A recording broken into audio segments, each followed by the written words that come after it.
The Indiana Fever have clinched another playoff berth, back-to-back seasons of getting into the postseason. And when you look at the overall regular season for the Fever, you can argue, and I would agree with this, it's been a disappointment.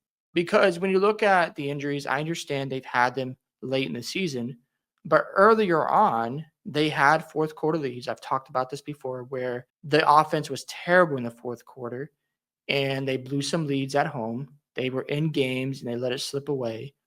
And you're like, okay, this has to do with their coaching. And the people who've complained about Stephanie White wanting her fired is valid. I'm on that bandwagon. Unfortunately, the franchise won't feel that way. It's very unfortunate because they're going to look at the situation and go, well, Caitlin Clark was dealing with a groin injury. She didn't look right come to the regular season. And obviously, she's out for the rest of the season. Then you have Bibby, who was looking like a really good knockdown shooter, knee injury, out for the rest of the season. Sophie Cunningham, out for the rest of the season.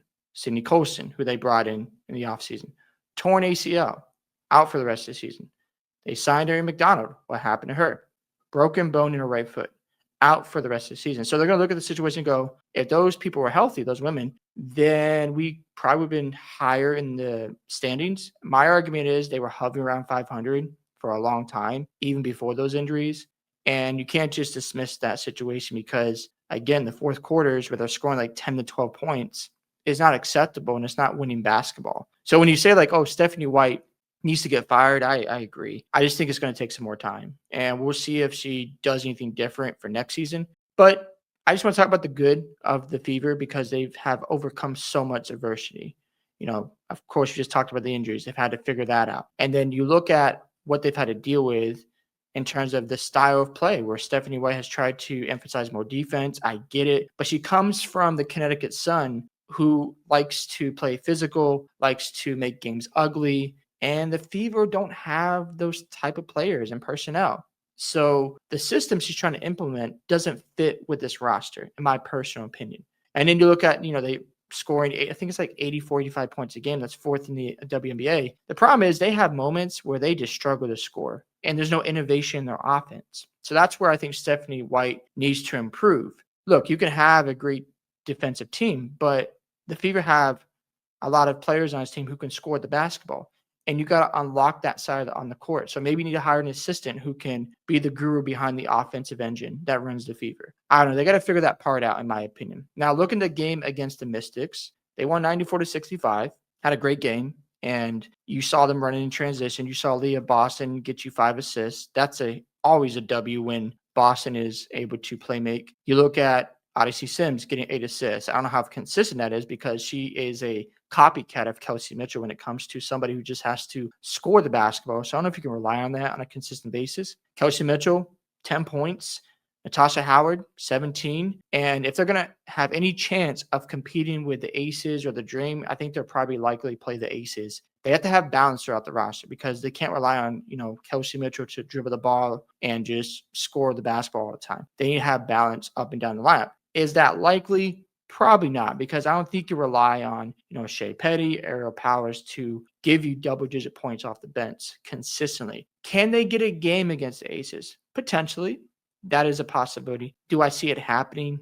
No, I don't. And that's not a bad thing because when you look at the Fever overall, you get in the playoffs, you won the Commissioner's Cup, you go into the offseason, you look at it and go, okay, we know we need to improve upon, and let's just have a good showing. Dantas, 9 points, that's great. But again, I think one of the things that the Fever need to focus on this summer or this offseason is getting Michaela Timpson more minutes because Timpson is one of the rookies. He's very versatile. And what I've been preaching about the Fever is they need more versatility on this roster. They need people who can go in there and guard in space and switch 1 through 4, 1 through 5.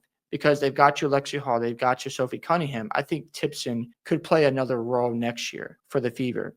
So that's what I'm looking forward to next year, is seeing if the Indiana Fever can add pieces who are versatile, who can shoot, score, play make, or, just play solid defense. Outside of that, I just think it's important for them to have a good showing in the playoffs. I don't think they need to, again, win, but just be competitive. Go out there, have fun, see what you can do. I mean, worst case scenario, if they get swept by the Aces and the games are super close and they're battling, they're playing good basketball, and they end up losing some heartbreakers, it's fine. If they, lose game 1, get blown out, they compete in game 2, and they really fight to the end in game 3, that's all you can ask for. But we'll see how the postseason plays out. At the end of the day, you can argue it was a disappointing season. I'm not going to sit here and sugarcoat it. There are games they should have won because they would have been in a much better position in the playoffs when it comes to standings. Would that have helped them win a playoff round? Maybe. That's a possibility, depending on the matchup.